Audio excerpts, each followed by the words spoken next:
आज हम चैप्टर 5 जो कि सॉलिड्स एंड फ्लूइड डायनामिक्स है उसका न्यूमेरिकल प्रॉब्लम 5.5 सॉल्व करेंगे। तो प्रॉब्लम जो हमारे सामने है वो ये है कि आपके पास water flows through a pipe with a diameter of 0.05 metre at a velocity of 2 meter per second. If the pipe narrows to a diameter of 0.03 meter, calculate the velocity of the water at the narrow section.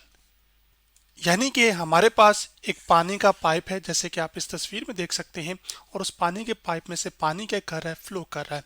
अब इस पानी के pipe के दो हिस्से हैं, एक ये वाइडर एंड है और ये एक नैरो एंड है।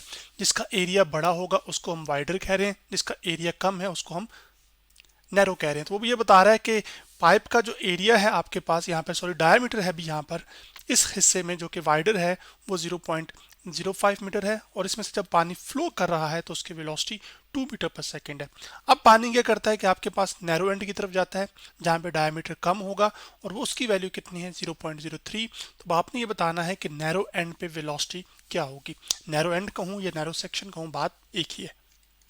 तो अब हम सबसे पहले अपना जो प्रॉब्लम है उसका गिवन डाटा लिख सकते हैं, जिसमें हमारे पास जो वाइडर सेक्शन है उसका जो डायमीटर है उसको हम रिप्रेजेंट करेंगे सिंबल D1 के साथ, क्योंकि डायमीटर के लिए हम D ही यूज़ करते हैं। तो क्योंकि हमारे पास दो डायमीटर हैं तो फिर एक के लिए हम D1 इस्तेमाल करेंगे, दूसरे के लिए D2, और उसकी वैल्यू हमें कितनी दी गई है 0.05 मीटर।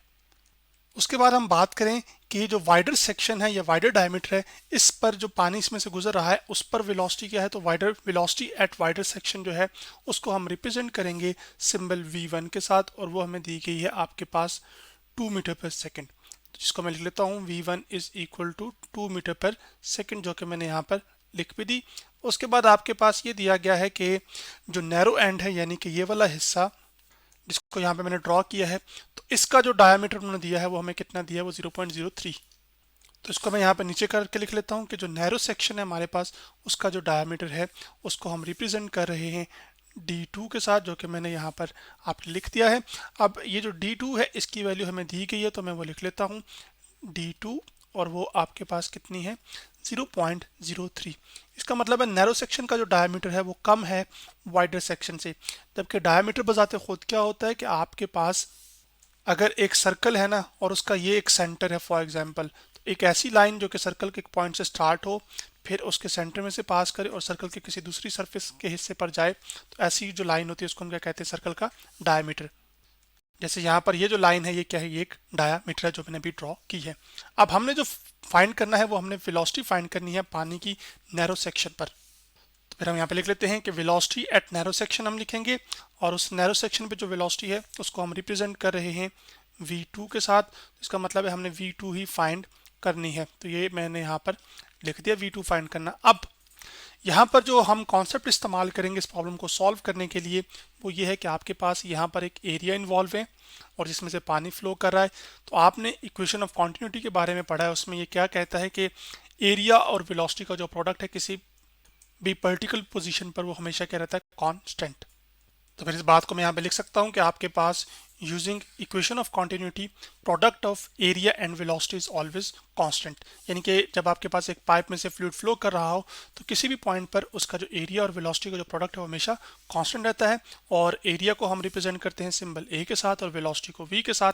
तो फिर जो इक्वेशन ऑफ कॉन्टिन्यूटी है इसको हम लिख सकते हैं AV इक्वल टू कॉन्स्टेंट। यहाँ पे मैं A लिख रहा हूँ, A से मतलब मुराद हमारी एरिया है जबकि V से मुराद वेलोसिटी है, और इन दोनों का जो प्रोडक्ट है वो हमेशा क्या रहता है, कांस्टेंट।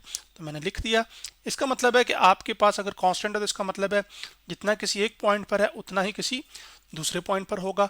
तो मान लीजिए कि हमारे पास एक ये पॉइंट हमने चूज किया हुआ है पूरा जो कि वाइडर सेक्शन वाला है, और एक ये पॉइंट चूज किया जो कि नैरो सेक्शन वाला है। तो आपके पास यहाँ पर फिर क्या होगा कि इस पॉइंट पर जो एरिया है या इस हिस्से का जो एरिया है उसको हम कह लेते हैं जी कि वो A1 है, और उसका जो प्रोडक्ट है वेलोसिटी के साथ जो कि इधर वेलोसिटी होगी V1, वो बराबर होना चाहिए आपके पास जो नैरो सेक्शन है उसका जो एरिया है वो A2 है और उसकी जो वेलोसिटी है वो V2 है, जो कि मैंने यहाँ पे लिख दी। अब हमें एरिया तो नहीं दिया गया, हमें क्या दिया गया है, डायामीटर। लेकिन हम क्या कर सकते हैं कि डायामीटर की मदद से किसी भी एक सर्कल का या किसी भी एक सेक्शन का हम क्या कर सकते हैं, एरिया निकाल सकते हैं। अब आपको ये पता है कि हमारे पास कोई भी सर्कल हो, जैसे कि आप यहाँ पर देख सकते हैं, तो उस सर्कल का एक क्या होता है, वो सेंटर होता है, जो कि मैं यहाँ पर ड्रॉ कर रहा हूँ। तो फॉर एग्जांपल ये उसका सेंटर है और सेंटर से लेकर उसकी बाउंड्री तक का जो फासला होता है उसको हम क्या कहते हैं, रेडियस। तो एक सर्कल का जो एरिया होता है हमारे पास, वो हमारे पास बराबर होता है आपके पास पाए टाइम्स रेडियस का स्क्वायर। यहाँ पे मैं लिख लेता हूँ पाए, जो कि यहाँ पे एक फिक्स नंबर होगा जिसकी वैल्यू 3.14 होगी, और साथ आ जाएगा हमारे पास रेडियस का स्क्वायर। जबकि आपको ये पता है कि जो रेडियस का ट्वाइस होता है, यानी कि आपके पास यहाँ से लेकर यहाँ तक फासला भी रेडियस है, और इसी पॉइंट से लेकर अगर मैं यहाँ तक भी ड्रॉ करूँ तो वो भी हमारे पास क्या होगा, वो रेडियस ही होगा। और आपके पास एक ये क्या बनेगी, स्ट्रेट लाइन, जो कि मैं यहाँ पे वाज़ह कर देता हूँ। और ये क्या बन गया हमारे पास, सर्कल का डायामीटर भी। तो ये r प्लस r आपके पास टोटल क्या हो जाएगा, ये 2r। तो जो रेडियस होता है हमारे पास, वो डायामीटर का असल में हाफ होता है, जो कि मैं यहाँ पे लिख रहा हूँ r is equal to d/2। तो अब आपके पास ये, तो अब हम क्या कर लेंगे कि इस r को क्या कर लेंगे कि d की टर्म्स में एक्सप्रेस कर लेंगे, क्योंकि हमें डायमीटर ही दिया गया है, तो हम फिर डायमीटर के लिहाज से ही सॉल्व करेंगे। तो आपके पास आ जाएगा पाए, और r की जगह हमारे पास आ जाएगा d/2 और उसका स्क्वायर। तो मैं लिखूंगा d/2 और उसका स्क्वायर। तो d का जब आप स्क्वायर करेंगे तो क्या आ जाएगा आपके पास, d स्क्वायर। तो पाए d स्क्वायर और क्या आ जाएगा हमारे पास 4, क्योंकि 2 का स्क्वायर क्या होगा, वो 4 होगा। अब हमने इसी एरिया का जो है ना इस्तेमाल करना है इधर भी और इधर भी, लेकिन खाली d की जगह आ जाएगा d1, और यहाँ पर a2 में जो है ना डायमीटर होगा वो d2 हो जाएगा। और हमें उनकी वैल्यूज दी हुई हैं, तो हम जो v2 है वो मालूम कर सकते हैं। तो करने के लिए अब हम आगे बढ़ते हैं। अब आपके पास यहाँ पर a1 की जगह मैं लिख सकता हूँ फिर आपके पास पाए/4 या पाए d1 का स्क्वायर, उसके बाद आ जाएगा हमारे पास 4 डिवाइड, साथ आ जाएगा मल्टीप्लाई आपके पास v1, जो कि मैंने यहाँ पे लिख दिया, इक्वल टू आ जाएगा आपके पास पाए d2 का स्क्वायर, जो कि मैंने यहाँ पे लिख दिया, और आपके पास साथ आ जाएगा यहाँ पे डिवीजन में 4। अब उसके बाद आपके पास आगे साथ आ जाएगा v2, और हमने v2 ही क्या करना है, मालूम करना है। अब आपके पास लेफ्ट हैंड साइड पे अगर आप गौर से देखें तो आपके पास ये नज़र आ रहा है कि ये पाई/4 लिखा हुआ है। तो ये जो पाई/4 है ये असल में कैंसिल आउट हो जाएगा, जो राइट हैंड साइड पे पाई/4 है।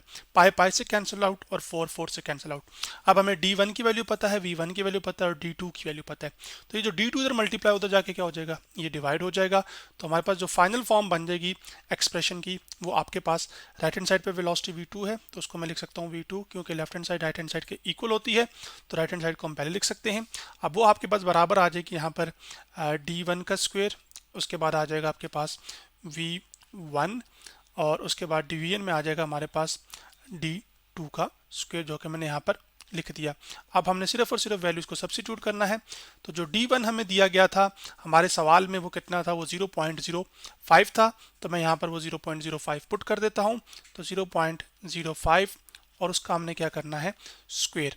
उसके बाद हमारे पास जो है वेलोसिटी है। वेलोसिटी क्या होती है कि आपके पास जो फ्लूइड किस रफ्तार के साथ फ्लो कर रहा है उसकी हम इसकी वेलोसिटी कहते हैं। अब आपके पास velocity at the wider section कितनी है, वो हमारे पास 2 है। तो आपके पास मैं लिख लेता हूँ यहाँ पर 2। डिवीजन में हमारे पास आ जाएगा d1 का d2 का सॉरी स्क्वायर, और d2 हमारे पास कितना दिया गया था, वो 0.03 था। तो मैं यहाँ पे लिख लूँगा 0.03 और उसका क्या आ जाएगा, स्क्वायर। अब हमने आगे बढ़ना है और इनकी सिर्फ सिंप्लीफिकेशन करनी है। तो सिंप्लीफिकेशन के लिए हम क्या करेंगे कि आपके पास यहाँ पर आ जाएगा v2 इज इक्वल टू आ जाएगा आपके पास, कैलकुलेटर पर मैं आ गया हूँ, तो सबसे पहले 0.05 का हम करेंगे स्क्वायर, जो कि मैंने कर दिया, ये आया। उसको मैंने मल्टीप्लाई किया है 2 के साथ, तो जवाब हमारे पास आ गया है 0.005, जिसको अभी यहाँ पे मैंने लिख दिया, जो कि हमारे पास आ गया 0.005। और हम अभी 0.03 का स्क्वायर कर लेते हैं। तो कैलकुलेटर पर मैं गया, इसको मैंने क्लियर किया। अब हम करते हैं 0.03 और उसका हम स्क्वायर कर लेते हैं। तो हमारे पास जवाब आ गया 0.009, जिसको यहाँ पे मैं लिख भी लेता हूँ, आपके पास 0.0009। अब हम इसको, इस नंबर को इस पर डिवाइड करेंगे, तो हमारे पास जो वेलोसिटी होगी नैरो एंड पर वो निकल कर आ जाएगी। तो आपके सामने ही कर लेते हैं। मैं लिखता हूँ 0.005 डिवाइडेड बाय 0.000 और साथ आ जाएगा 9। तो जवाब हमारे पास आ जाएगा 5.5 मीटर पर सेकेंड। तो मैं फिर यहाँ पे लिख लूँगा कि जो हमारे पास वेलोसिटी होगी वो होगी 5.5 मीटर पर सेकेंड। इसका मतलब ये हुआ कि आपके पास यहाँ पर जो वेलोसिटी है नैरो सेक्शन पर वो क्या हो जाएगी, इंक्रीज हो जाएगी। क्यों? क्योंकि इसका जो डायामीटर है वो कम हुआ है। जब डायामीटर कम होगा तो असल में एरिया भी क्या हुआ है, कम हुआ है।